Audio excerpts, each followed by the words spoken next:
오늘 우리에게 주시는 하나님의 말씀은 신약성경 마가복음 4장 1절부터 9절까지의 말씀입니다. 신약성경 마가복음 4장 1절부터 9절까지의 말씀을 새번역 성서로 제가 봉독해 드리겠습니다. 예수께서 다시 바닷가에서 가르치시기 시작하셨다. 매우 큰 무리가 모여드니 예수께서는 배에 오르셔서 바다 쪽에 앉으셨다. 무리는 모두 바닷가 무태에 있었다. 예수께서 비유로 여러 가지를 가르치셨는데 가르치시면서 그들에게 이렇게 말씀하셨다. 잘 들어라. 씨를 뿌리는 사람이 씨를 뿌리러 나갔다. 그가 씨를 뿌리는데 더러는 길가에 떨어지니 새들이 와서 그것을 쪼아먹었다.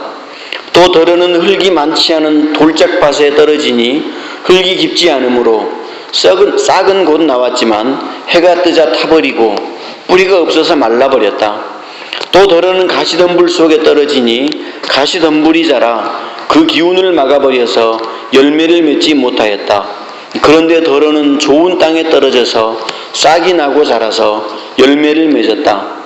그리하여 30배, 60배, 100배가 되었다. 예수께서 덧붙여서 말씀하셨다. 들을 귀가 있는 사람은 들으라. 아멘. 오늘 또 예배 가운데 또 우리에게 주실 말씀을 기대하고 기다리시는 여러분 한 분 한 분에게 주님의 크신 은총이 함께 하시기를 바랍니다. 옛말에 이런 말이 있습니다. 삼국지를 3번 읽은 사람과는 말을 하지 말라는 그런 속담이 있죠. 무슨 말인가 하면요, 삼국지는 단순한 역사소설이 아니라 그 속에 수많은 비유들과 주옥같은 성어들이 있어서 만약에 삼국지를 정말로 3번 이상 정독하게 되면 비유의 천재가 되어버리기 때문입니다.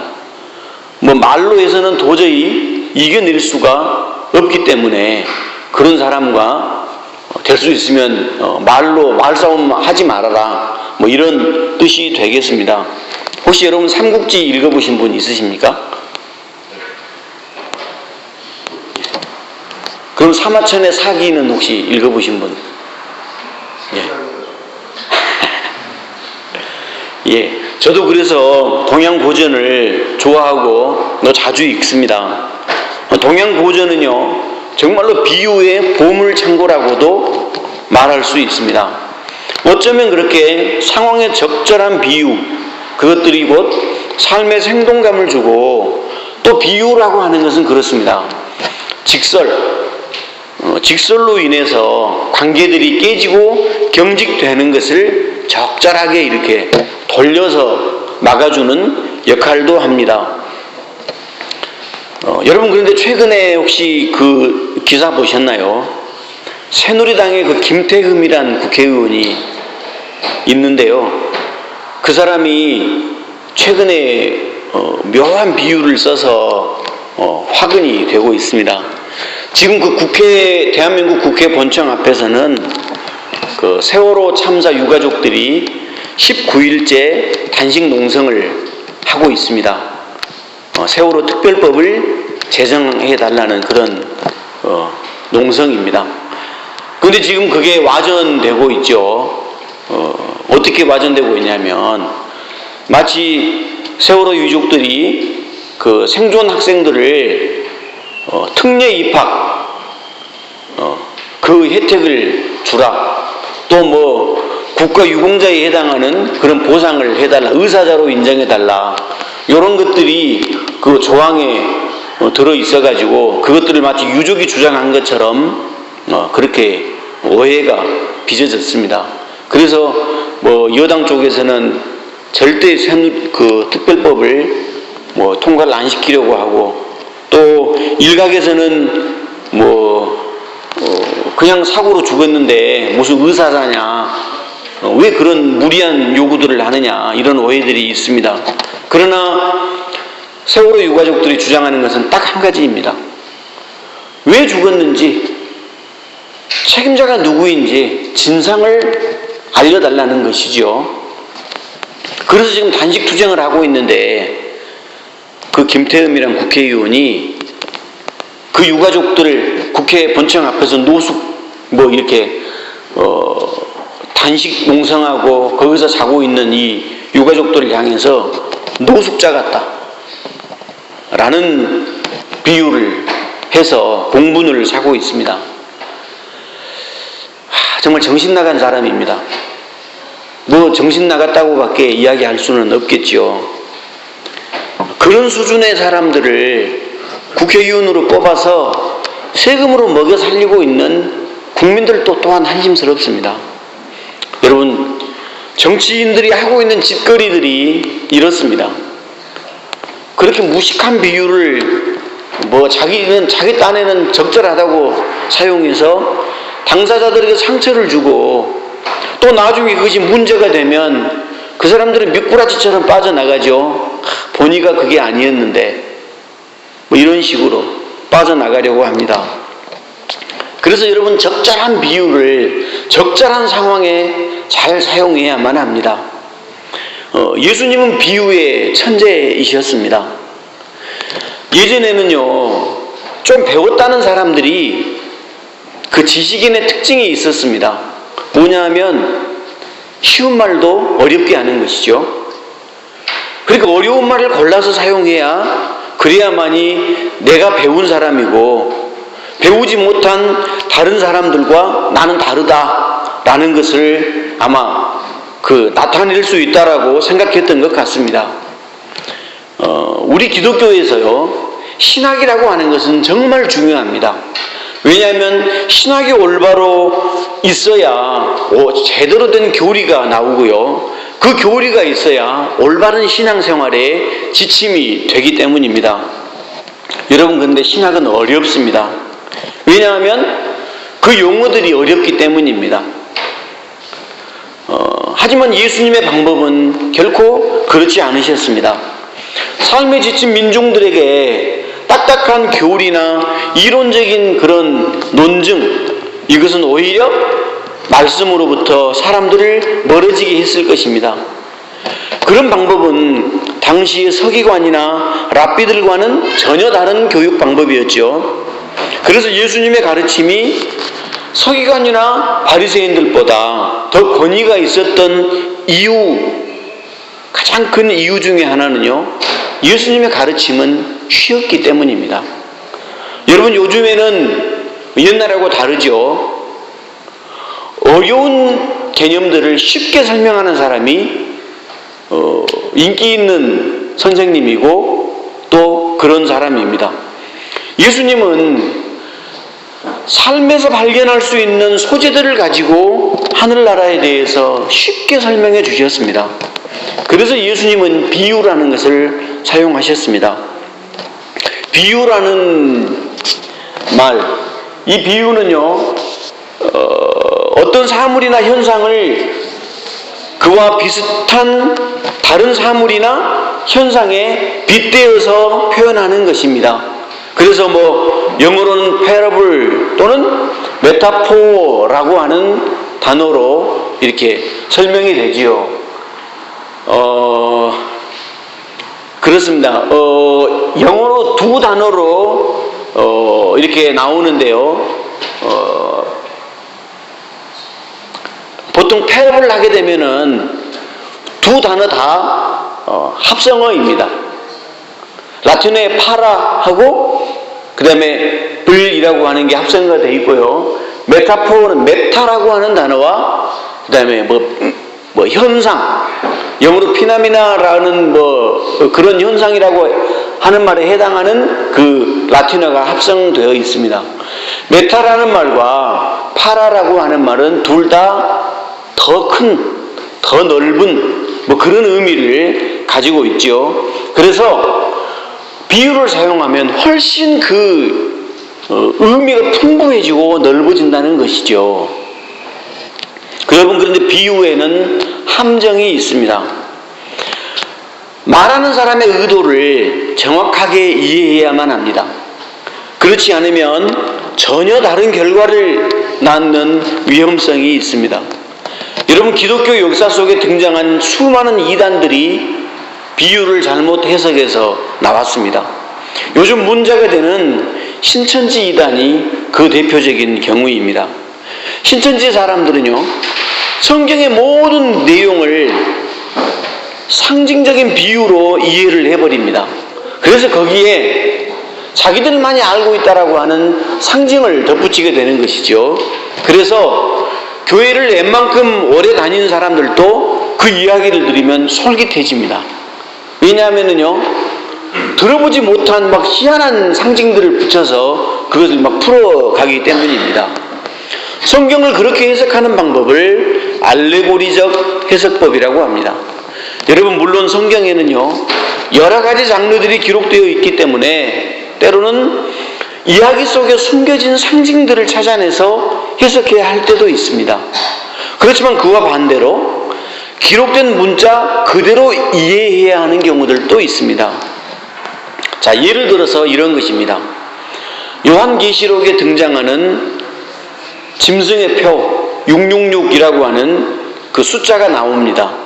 뭐 이것은 옛날에 하도 이 상징적인 의미가 깊기 때문에 그 영화로도 막 나오기도 하고, 공포영화 오맨이라고 하는 영화가 있었습니다. 어린아이 머리에 막 666이 이렇게 새겨져 있어가지고 그걸 죽여야 한다는 막 그 아주 모두를 공포에 떨게 했던 그런 영화가 있었죠. 그런가 하면 요한계시록에 보면 14만 4천이라고 하는 숫자들도 등장합니다. 뭐 이런 숫자가 뭐 실제로 구원받고 천국에 들어갈 수 있는 사람의 숫자라고 해석을 해서 신천지는 많은 사람들을 혼란에 빠뜨립니다.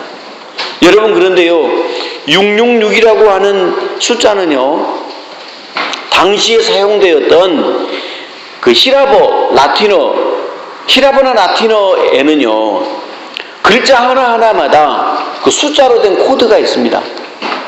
그것은 사전을 찾기 편리하도록 그것을 만들어 놨습니다. 그래서 라틴어가 어렵고 또 학문적인 정확한 언어가 되는 것입니다. 자, 그런데 이 666이라고 하는 숫자에 부여된 고유 번호를, 이 코드를 이해하면 너무나 쉽게 해석이 됩니다.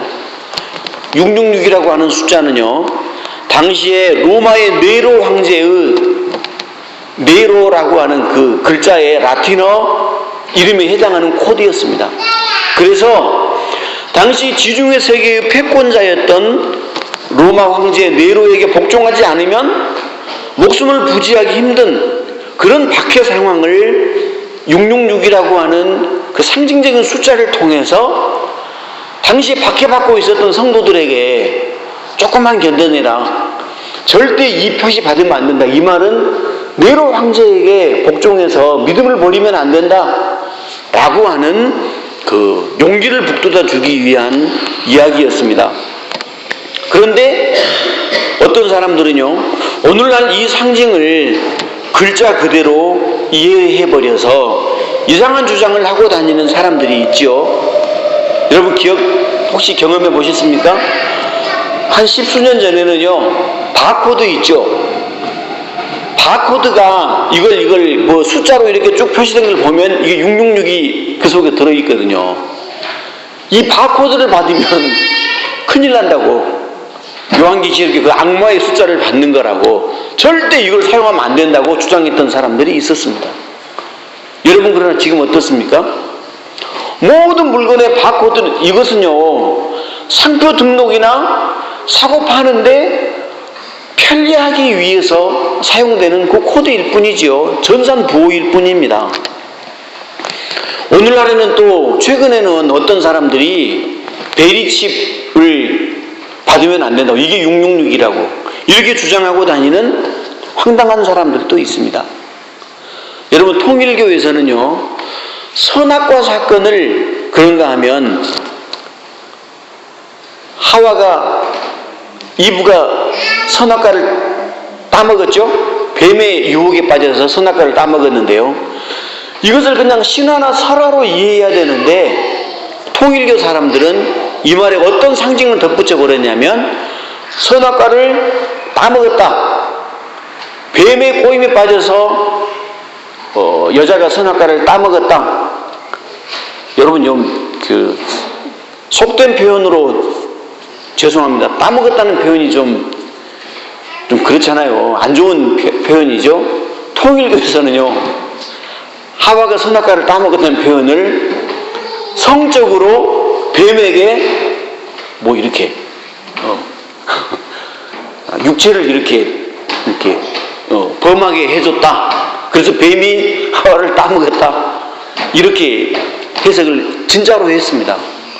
그래서 여러분 뉴스에 한 번씩 나오죠. 통일교 합동 결혼식 하면 몇천 쌍이 막 죽은 교주 문선명, 왕관쓴 문선명에게 막 축복을 받으면서 결혼식을 했죠. 그 합동 결혼식이 규모가 늘어나서 그런 게 없어졌거든요. 근데 그 전에는 그래서 반드시 통일교에서는 일찍 결혼을 합니다.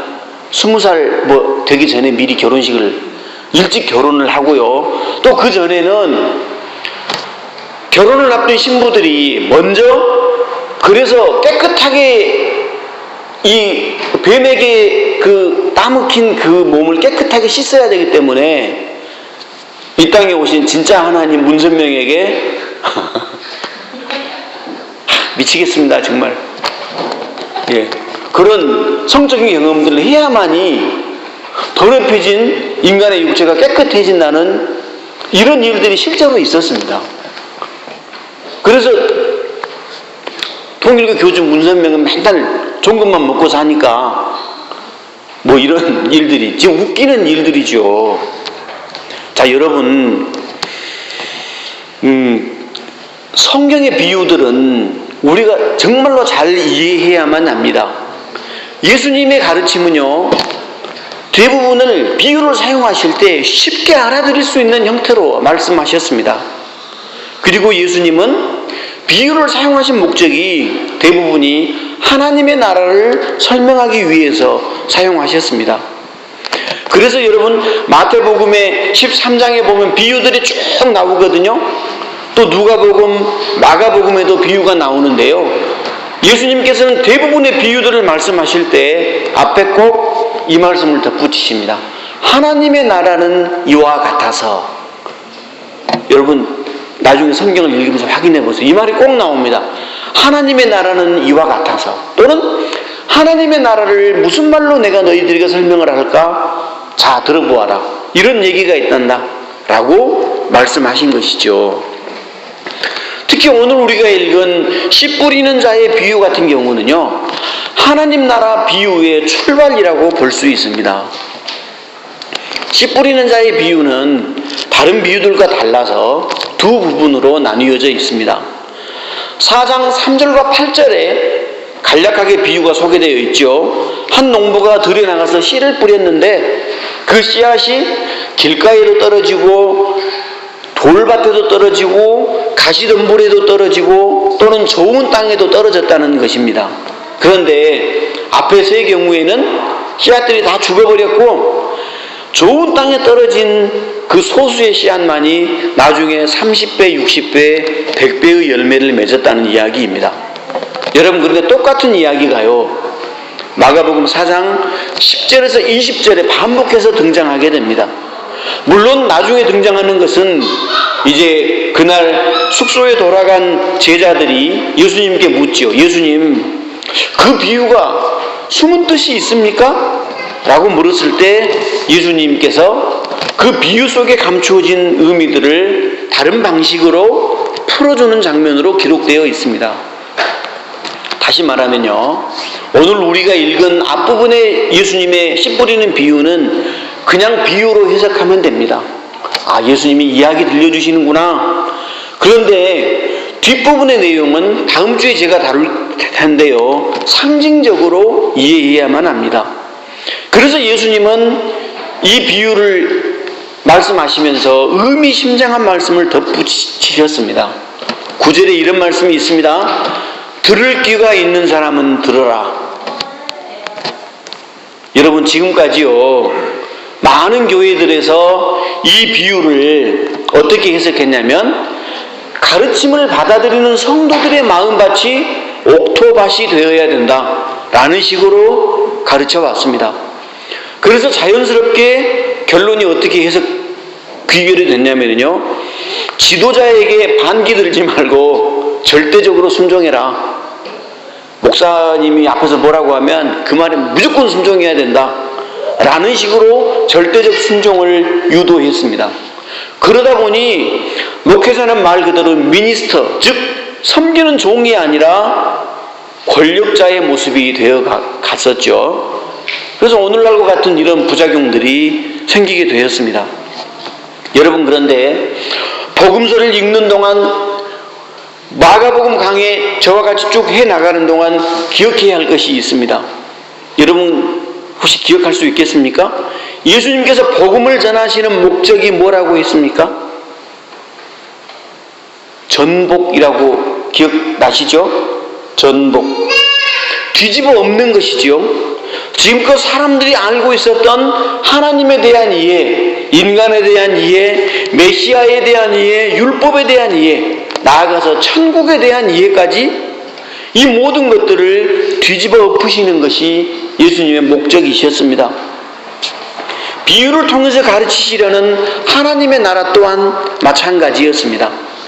예수님은 당시의 사람들이 갖고 있었던 하나님의 나라, 즉 천국에 대한 고정관념들을 과감하게 깨뜨리셨습니다. 여러분, 그래서 듣는 사람에게 뭐가 필요하다고요? 들을 귀가 필요하다고 말씀하신 거죠. 엉뚱하게 듣고 자신에게 유리한 쪽으로만 해석하고 내가 듣고 싶은 말만 귀 쫑긋해서 듣는 게 아니라 진짜로 들을 귀가 필요한 것이죠. 올바른 귀를 가지고 바로 들어야만 하나님 나라가 그 사람의 것이 되는 것입니다. 여러분, 들을 귀 있는 사람들이 되시기를 바랍니다. 여러분, 그래서요, 왜 비유를 사용해서 가르치십니까? 라고 묻는 제자들에게 이렇게 대답하셨습니다. 11절과 12절 우리 함께 읽어보실까요? 시작. 너희에게는 하나님 나라의 비밀을 맡겨주셨다. 그러나 저 바깥 사람들에게는 모든 것이 수수께끼로 들린다. 그것은 그들이 보기는 보아도 알지 못하고 듣기는 들어도 깨닫지 못하게 하셔서 그들이 돌아와서 용서를 받지 못하게 하시려는 것이다. 여기서 바깥 사람들은 누구일까요? 바깥 사람들, 세상 사람들이 아닙니다. 바리새인과 서기관들 같은 당시의 종교 지도자들을 이야기합니다. 도저히 뒤집어지지 않는 사람들을 이야기하고 있는 것입니다. 그리고 너희는 누구죠? 제자들이죠. 예수님의 말씀을 그대로 받아들일 준비가 되어 있는 사람들입니다. 바깥 사람들에게는 예수님의 비유는 수수께끼로 들릴 수밖에 없습니다. 왜 그렇죠? 그들은 들을 귀가 없기 때문입니다. 그래서 이 비유에서 가장 먼저 생각해야 할 것은 씨 뿌리는 사람입니다. 예수님께서 이 비유를 말씀하시면서 씨 뿌리는 사람의 비유라고 말씀하셨습니다. 여러분, 자, 오늘 예수님의 이야기에 나온 이 씨 뿌리는 사람은요, 지금 이상한 행동을 하고 있습니다. 여러분, 고대 농경사회에서 생각해 보세요. 곡식의 씨앗 있지요. 이 씨앗은 정말 중요한 것이었습니다. 시골 분들을, 혹시 옛날 시골에서 살아신 분들은 기억하실 텐데요, 옛날 시골 어르신들은 벽씨라는 것, 광 속에 있는 항아리 속에 정말로 소중하게 보관하셨습니다. 그래서 옛날에는 제사를 지낼 때, 마을 큰 제사 같은 거 지낼 때 그 곡식 한 주먹 가지고 와서 차례도 지내고 했었거든요. 왜냐하면 그것은 곧 생명을 의미하기 때문입니다. 이것을 잘 소중하게 간직하고 잘 다루어야만 겨울 동안 이 씨앗을 잘 보관해서 내년 봄에 농사를 지을 수 있기 때문이죠.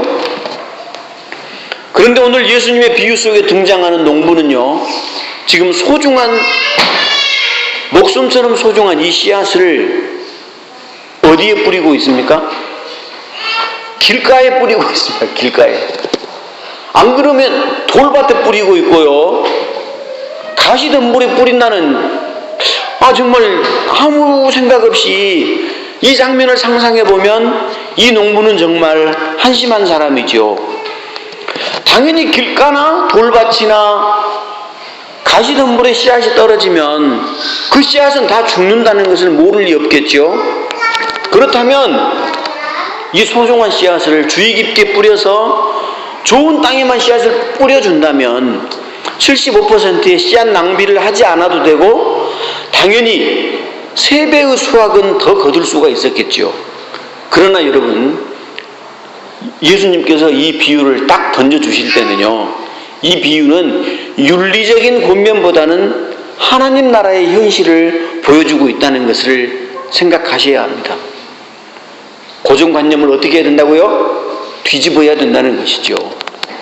첫 번째로 예수님이 이 비유를 통해서 말씀하시고 싶은 것은요, 복음은 공평하게 뿌려져야 한다는 것입니다. 누구에게나 다 뿌려져야 한다는 것입니다. 즉 하나님의 은혜는 모두에게 뿌려져야 합니다.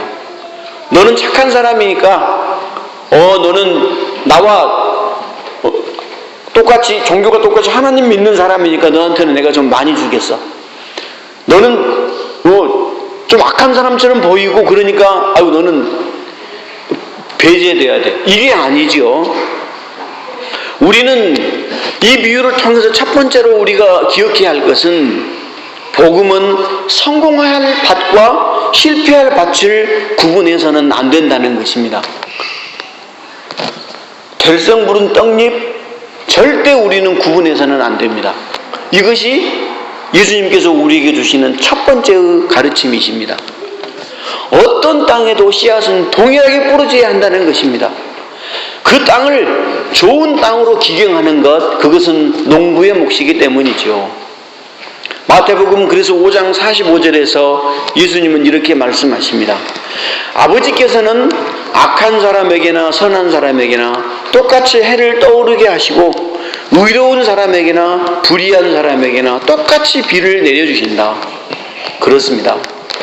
예수님은 또 이 비유를 통해서 우리에게 두 번째로 말씀하시는 내용이 있습니다. 그것은 뭐냐면요, 비록 실패도 있고 손해도 있지만 낙심하지 말라는 것입니다. 나중에 좋은 땅에서 얻은 수확을 통해서 그동안의 손해를 넉넉히 보상받을 수 있다는 위로의 말씀입니다. 여러분, 우리 이 일본이나 한국이나 중국과 같은 이쪽 사람들하고 중동 지역하고 농경법에 있어서 차이가 있습니다. 우리 쪽은요, 원래 땅이 좋습니다. 기후가 좋고. 그래서 땅을 먼저 갈고 나서 거기에 씨앗을 뿌리죠. 그러나 중동 지방은 땅이 척박하고 석회암으로 구성된 그런 땅들이 많기 때문에 먼저 씨앗을 뿌려놓고 나중에 땅을 갈아엎는다고 합니다. 그래서 이 농부와 같은 장면이 가능하겠죠. 문제는 뭐냐면, 그래서 예수님께서 이 비유를 통해서 길가에 떨어진 씨앗 뿌리자마자 새가 와서 먹어버립니다. 사람들의 발에 치여서 사라진 씨앗도 많았을 것입니다. 흙이 얕은 돌밭에 떨어진 씨앗은요, 좀 자라는 것 같더니 뜨거운 해가 비치면 곧 시들어버리고 말죠. 뿌리가 약해서 마른 바람에 넘어지고 타버린 것들도 있습니다. 가시덤불에 떨어진 것들은 수분이나 양분을 그 가시떨기가 다 먹어버려서 그만 빈약해져 버리고 맙니다. 이런 실패와 손해를 보는 농부의 마음은 속이 타들어가겠죠.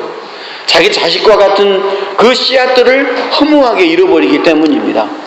그러나 농부는 좌절하지 않습니다.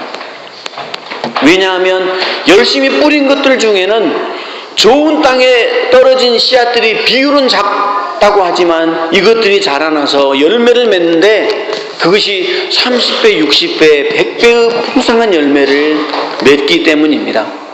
그래서 이런 풍성한 수확을 얻은 후에는 더 이상 길가에 떨어지거나 돌밭이나 가시떨기에 떨어졌던 그 손해들이 기억나지 않기 때문입니다.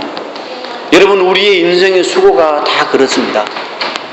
고정관념은 아무리 노력해도 이 정도에게서는 노력의 결과가 나오지 않는다라고 생각하는 것이 고정관념입니다.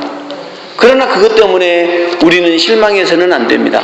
언젠가는 그 모든 수고의 곡괭이 끝에 금맥이 달려서 발견될 날이 있기 때문입니다. 그때는 지나간 모든 수고가 오히려 아름답게 보일 것입니다. 그래서 성경은 이렇게 말합니다. 마지막으로 우리 시편 126편 5절과 6절을 함께 읽으시도록 하겠습니다.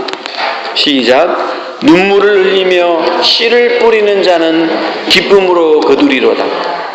울며 씨를 뿌리러 나가는 자는 정녕 기쁨으로 그 단을 가지고 돌아오리로다.